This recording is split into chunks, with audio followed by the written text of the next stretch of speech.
बिस्मिल्लाहिर्रहमानिर्रहीम। अस्सलाम वालेकुम। कराची डायरीज में खुश आमदीद। आप देख रहे हैं न्यूज़ डेस्क और मैं हूं अतहर मतीन। चीन वाले सुस्त हैं, इंतहाई काहिल हैं, नाकारा हैं और हमारे मुराद अली शाह साहब से उनको सबक सीखना चाहिए। उन्होंने इस शहर के अंदर जादू कर दिया है। मुराद अली शाह साहब ने वो काम किए हैं जो शायद चीन वाले सोच भी नहीं सकते। उन्होंने बर्फ रफ्तारी से जो तरक्याती काम है वो करने का रिकॉर्ड एक बनाया है। इस शहर के अंदर इतने तरक्की के काम इन 14 वर्षों में कभी नहीं हुए। इसी तरीके से इस शहर की जो सड़कें हैं वो ज़बरदस्त तरीके से उन्होंने उनको जो गायब कर दिया है। यहाँ पूरी पूरी सड़कें होती थी लेकिन अब यहाँ सड़कों की ज़रूरत नहीं रही है। आपको बड़े बड़े लोग जो थे वो महलों में रहने वाले वो पसंद करते थे कि यार गांव चलते हैं, वहाँ की ज़िंदगी कैसी होगी देखते हैं। मुराद अली शाह साहब ने इस शहर के अंदर वो सब कुछ मैसर कर दिया, लोगों को मिल गया है। बिल्कुल इसी तरीके से इस शहर के अंदर जो समंदर के किनारे मौजूद है, पानी की बूंदें नहीं है। जो कोरंगी है, जो बल्दिया है, जो औरंगी है, इसी तरीके से मलिर के कई इलाके हैं वहाँ पानी नहीं आता। लोग कुएं खोद कर पानी निकाल रहे हैं या फिर ख़रीद कर पी रहे हैं। उन इलाकों के अंदर मौजूद हाइड्रेंट्स के अंदर तो पानी आता है लेकिन वहीं वाटर बोर्ड की अपनी नालियों में पानी नहीं आता। तो लोग ख़रीद कर टैंकर 2,500 3,000 3,500 के पीते हैं। और मुराद अली शाह साहब जो हैं वो इतना ज़बरदस्त काम कर रहे हैं इस शहर के अंदर। इसी के साथ इस शहर की पुलिस जो मिसाली हो चुकी है, उन्होंने इसके ऊपर बाज़ाब्ता आइनी जंग लड़ी विफाकी हुकूमत से और उसके नतीजे में ये हुआ कि यहाँ आईजी तब्दील हुए और फिर इस शहर में जो क्राइम का ग्राफ था वो बहुत ऊपर चला गया। और ये सब कुछ मुराद अली शाह साहब के हाथ हो रहा है। वो साहब फरमा रहे हैं कि चीन जो है वो सुस्ती का मुजाहरा कर रहा है। उन्होंने बात बड़ी ढके छुपे लफ्ज़ों में अपने उसको लपेट के कैमोफ्लेज करके ये कही थी। और बात उनसे सवाल किया गया था कि कराची की जो बसें आनी थी वो क्यों नहीं आ रही।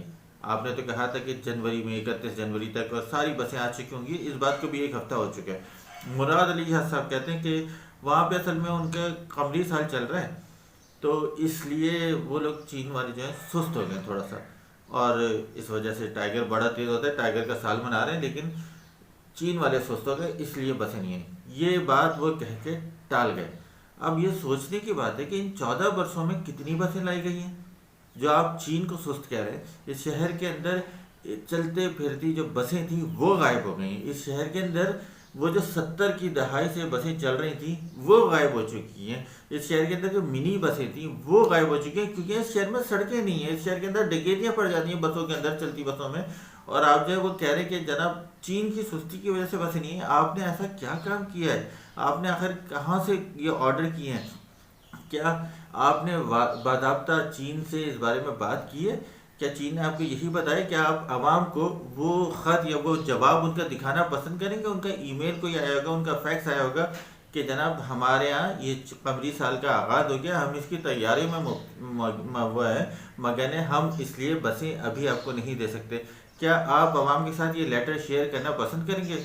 यार किस तरह के लोग हैं आप लोग? इस शहर के अंदर से आपने चलता फिरता निज़ाम उठा के हड़प कर चुके हैं और आप कह रहे हैं कि चीन वाले सुस्त हैं जो अपने मंसूबे रिकॉर्ड मदद में बनाने का एक एजाज़ रखते हैं। उनका ये फ़न है वो बहुत कम मुद्दत में लोगों को परेशान हुए बगैर उन्होंने ट्रैफिक के जो मसाइल हल किए हैं। वहाँ पे लोगों को जो मुश्किलात में डाले बगैर उन्होंने ब्रिज बना दिए सड़कों के ऊपर। एक गाड़ी नहीं रुकी और उन्होंने उस जगह पर पुल तामीर कर दिया। और आप कहते हैं कि चीन वाले सुस्ती का मुजाहरा कर रहे हैं।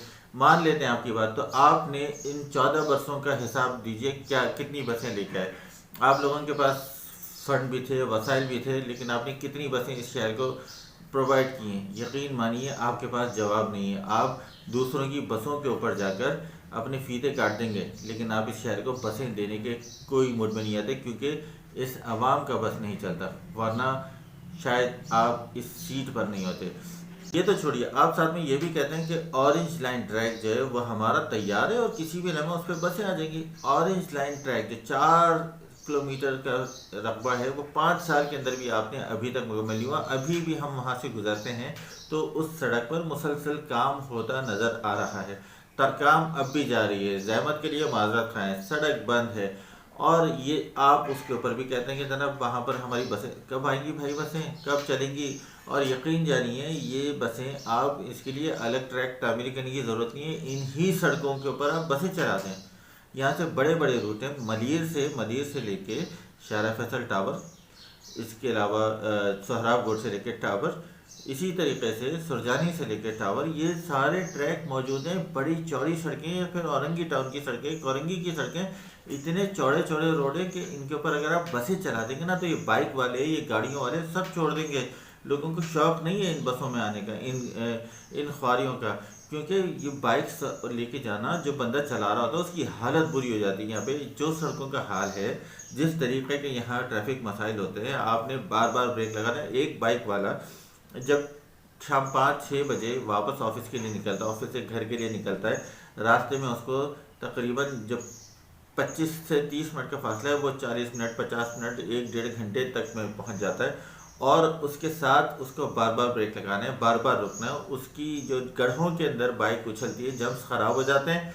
फिर आप कराची के डॉक्टर से आदाद शुमार ले लें, सबसे ज़्यादा जो उनके पास केसेस आ रहे होते हैं वो मोहरे हिलने के आ रहे होते हैं। डॉक्टर एस सिद्दीकी जो न्यूरो सर्जन हैं कराची के बड़े मशहूर, उनका ये कहना है कि सबसे ज़्यादा जो केसेस हैं न्यूरो के वो बाइक राइडर्स के आ रहे हैं। उनके मोहरे हिल चुके हैं, डिस्क स्लिप्स हो चुकी हैं, लंबो सैक्रल जो है वो डैमेज हो चुकी है, और ये सब कुछ इन्हीं सड़कों की वजह से हो रहा है। अगर लोगों को ये बसें मिलेंगी तो कौन आएगा जनाब इन सड़कों के ऊपर अपनी बाइकें लेके। इसी तरीके से गाड़ियों का पेट्रोल कौन फूंकेगा।